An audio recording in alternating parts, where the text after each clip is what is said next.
Hello नमस्कार दोस्तों। आज हम बात करने जा रहे हैं बिहार में महागठबंधन में सीटों का बंटवारा। जी हाँ, आरजेडी, कांग्रेस, वीआईपी, लेफ्ट और आईआईपी। आईआईपी कौन है सब बताएंगे, क्योंकि अब एनडीए की सीटों को बंटवारा के लेकर एक एस्टिमेट तो सभी लोगों को पता है कि बीजेपी 100 पर, जेडीयू 100 पर, चिराग पासवान 20 से 25, उपेंद्र कुशवाहा 7, जीतन राम मांझी 7, इस तरीके से उनका तो खैर सभी लोग जानते हैं। लेकिन हम आज बात करने जा रहे हैं महागठबंधन का, और पहली बार आप लोग सुन रहे होंगे क्योंकि महागठबंधन के बारे में अभी कोई बातचीत नहीं हुई, लेकिन खबरें जो आ रही है क्योंकि महागठबंधन की एक बैठक दिल्ली में जब हुई थी राहुल और तेजस्वी की, उसके बाद जब पटना में आरजेडी कार्यालय में हुई थी बैठक, उसमें लेफ्ट के हो, कांग्रेस के हो, मुकेश सहनी हो, सभी लोग आए थे और उसमें यह सहमति बन चुकी थी क्योंकि कांग्रेस पहले तेजस्वी को सीएम स्वीकार करना चाह ही नहीं रही थी महागठबंधन की ओर से। हालांकि उस समय कोऑर्डिनेशन कमेटी की घोषणा की गई और जिसकी अध्यक्षता तेजस्वी यादव खुद कर रहे हैं। तो इससे तो ये स्पष्ट हो गया है कि महागठबंधन में सीएम को लेकर कोई कन्फ्यूजन नहीं है, तेजस्वी ही होंगे।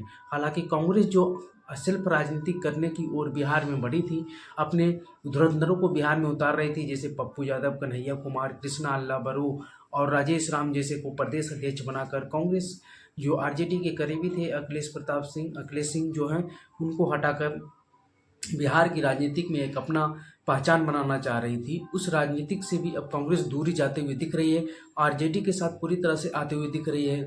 और बिहार की राजनीतिक में डिमांड तो सभी के बड़े बड़े हैं। कांग्रेस जब पिछली बार 70 सीटें लड़ी थी और सिर्फ 19 जीती थी, तो तेजस्वी ने ठीकरा फोड़ दिया था कांग्रेस पर कि सरकार बनाने में जो भी कठिनाई हुई है, जो भी चूक हुई है, वो कांग्रेस के चलते हुई है। और वही लेफ्ट पार्टियों ने, खास करके माले 20 लड़कर 12 जीती थी और सीपीएम दो दो सीट जीती थी। तो इससे जो बिहार में है महागठबंधन अच्छी परफॉर्मेंस की थी, लेकिन कांग्रेस की कम सीटों, लेकिन इस बार भी कांग्रेस की 90 सीटों का डिमांड है। हालांकि मिलेगा कितना, इस पर हम आज बातचीत करेंगे क्योंकि डिमांड तो सभी की बड़ी बड़ी होती है। तेजस्वी भी चाहते हैं कि 150 पर तेजस्वी लड़ना चाहते हैं, लेकिन 150 तो खैर असंभव वाली बात दिख रही, क्योंकि जिस प्रकार से महागठबंधन में भी पार्टियों का जमावड़ा बढ़ता जा रहा है, पशुपति पारस को भी आने की पूरी संभावनाएं दिख रही है। उन्होंने भी जब भीम जयंती पर उन्होंने सम्मेलन किया पटना में किसी मेमोरियल हॉल में, सूरजभान सिंह और पारस की, तो इतनी भीड़ जुटी, देखकर गदगद हो गए। और उन्होंने भी उसी दिन एनडीए छोड़ने का ऐलान कर दिया। मतलब पहले तो पता था कि एनडीए में नहीं है, लेकिन उन्होंने कभी घोषणा नहीं की थी, तो उन्होंने भी घोषणा कर दिया। तो अब देखना होगा कि बिहार की राजनीतिक में महागठबंधन में दलों की जमावड़ा बढ़ती जा रही है। सीटों की संख्या तो खैर उचित ही है, क्योंकि अगर हम ऐसे जोड़े 150 पर तेजस्वी लड़ना चाहेंगे, 90 पर कांग्रेस लड़ना चाहेगी, 60 पर मुकेश सहनी लड़ना चाहेंगे, 30 पर माले लड़ेगी, 10-10 पर ये दोनों लड़ेगी, तो कितना पार कर जाएगी। अगर आप जोड़िए तो कितना 300 प्लस सीटें कर जाएगी। बिहार में है 243 सीटें, तो सीटें बाहर से तो नहीं आएगी, तो बिहार में ही लड़ना होगा, तो 243 में ही सभी को बंटवारा करना होगा, किसी में कन्फ्यूजन ना रहे। इसीलिए सभी को कम्प्रोमाइज़ करना ही पड़ेगा। हो सकता है कि एनडीए से भी एक और दल छिटक के इधर आ सकता है, या फिर इधर का एक दल भी उधर जा सकता है। ऐसी संभावनाएं इलेक्शन के करीब आने पर जग जाती है, क्योंकि सीटों को लेकर महामारी तो होती ही हर एक गठबंधन में, चाहे एनडीए हो चाहे महागठबंधन। ऐसे भी मुकेश सहनी को लेकर तमाम तरीके की बातें चल रही है। हालांकि मुकेश सहनी ने यह स्पष्ट कर दिया है कि वो महागठबंधन के साथ हैं। कभी उधर अभी उपेंद्र कुशवाहा का राष्ट्रीय महासम्मेलन वाल्मीकि नगर में होने जा रहा है, तो उनको भी लेकर बातें चल रही है कि कम सीटें पर वो भी नाराज हैं। तो वो भी देखना होगा कि किस प्रकार की बातें एनडीए में खटपट जो चल रही है। चिराग पासवान का हाल ही में बयान आया कि बिहार के एक युवा मुख्यमंत्री चाहिए, उनके जीजा अरुण भारती ने भी इस बात को कहा। तो इस पर चिराग पासवान क्या नीतीश कुमार से खुश नहीं है, क्योंकि नीतीश कुमार तो युवा है नहीं। तो नीतीश और चिराग फिर इस बार दुश्मनी, यानी कि एनडीए में भी खचपच चल रही है और महागठबंधन में तो है ही। तो लेकिन अब दोनों में मेल मिलाप की बातें चाहिए आ रही है। जब से ये महागठबंधन की मीटिंग हुई आरजेडी कार्यालय में, अगला जो मीटिंग होने वाला है सदाकत आश्रम पटना, जो कांग्रेस के मुख्यालय है बिहार प्रदेश के, उसमें होना है। उसमें देखना होगा कि क्या होगा, क्योंकि एक एनडीए में और कौन कौन दल उसमें आते हैं, सॉरी महागठबंधन के और कौन कौन से नए दल, जैसे कि पशु कुमार पति पारस के लेकर बातें चल रही है। फिर आईआईपी जो पान समाज की महारैली पटना में आईपी गुप्ता करवाए थे, उनको लेकर बातें चल रही है, क्योंकि वो पहले कांग्रेस में थे और कांग्रेस से अति पटती है, तो उनको लेकर भी ये बातें चल रही है कि उनका भी 10 सीट का डिमांड है, कांग्रेस अपने तरीके से उन्हें दिलवाएगी, डील करवाएगी, तो ये भी बातें चल रही है। और एनडीए का भी अभी हाल में ही 24 को प्रधानमंत्री नरेंद्र मोदी का रैली होना है, तो ये भी देखने वाली बात होगी।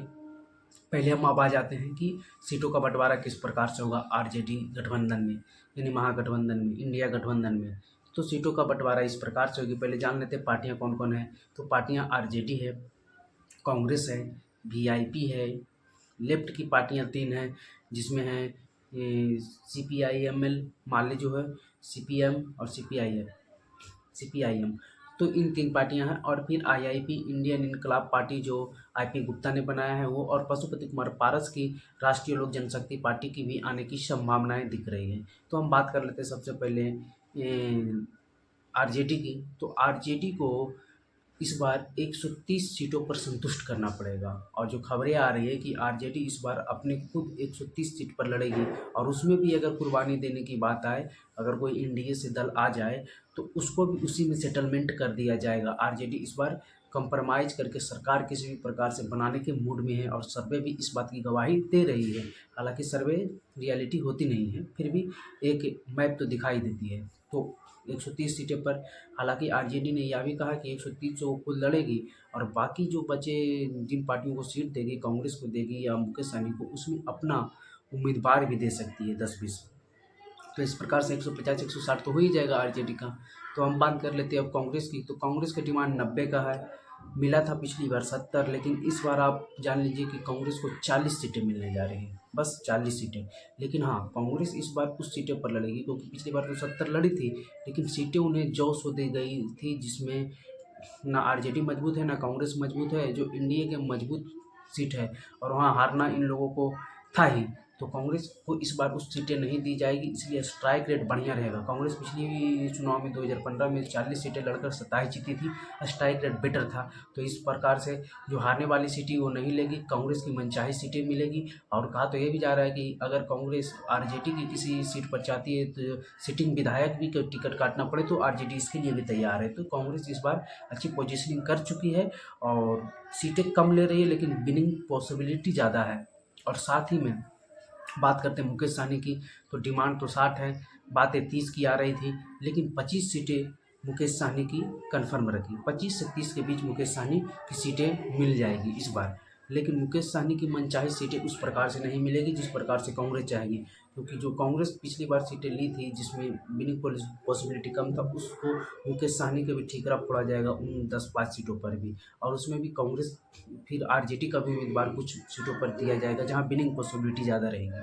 तो मुकेश सहनी को मिला जुला कर 15 सीट मिलेगा, 15 पर कुछ आपको बता ही दिए समीकरण की, कुछ में विनिंग पॉसिबिलिटी कम रहेगी, कुछ पर आरजेडी का कैंडिडेट रहेगा, क्योंकि तेजस्वी चाहते हैं इस बार अपने दम पर सरकार बनाना। अगर तोड़ फोड़ की राजनीति को, मुकेश सहनी इधर से उधर जाने की बातें हो, तो जो उनके कैंडिडेट जीते होंगे वो तो कम से कम तेजस्वी के साथ आ जाएंगे, और इस तरीके से वो अपने सरकार बना लें, क्योंकि 130 सीट पर लड़कर 122 तो जीत नहीं पाएंगे तेजस्वी। इस प्रकार से समीकरण वो सेट कर रहे हैं। आगे जब बात कर लेते हैं लेफ्ट की, तो लेफ्ट में माले जो है, माले पिछली बार 19 सीटें पर लड़कर जीती थी, 16 इस बार 12, इस बार उन्हें 30 सीटें की डिमांड है। लेकिन महागठबंधन की ओर से सभी पार्टियों को देखते हुए, कंप्रोमाइज़ करते हुए 20 सीटें देने की बात कही जा रही है माले को। फिर बच जाती है सीपीआईएमएल और सीपीआई, एक 4 पर लड़ी थी, एक 6 पर लड़ी थी। तो इस बार दोनों को 5-5 या फिर दोनों को 6-4 के समीकरण में ही रखा जाएगा, यानी दोनों मिलाकर 10 सीटें, उसमें कोई कन्फ्यूजन नहीं होने वाली है।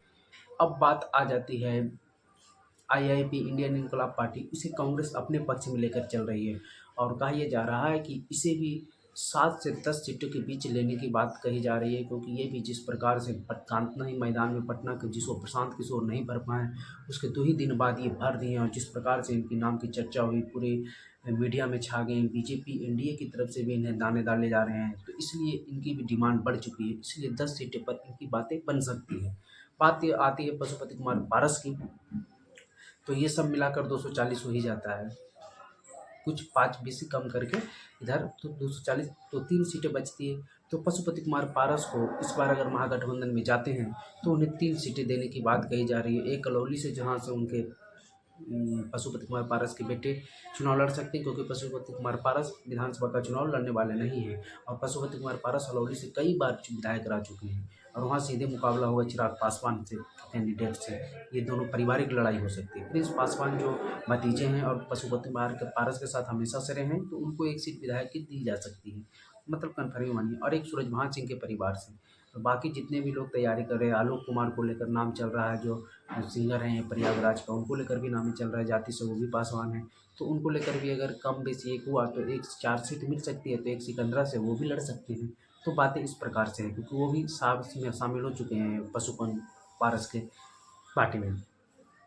तो ये है महागठबंधन का सीट शेयरिंग का फॉर्मूला। आपको ये वीडियो कैसा लगा, कमेंट बॉक्स में अपनी राय जरूर बताइएगा। वीडियो पर बने रहने के लिए धन्यवाद।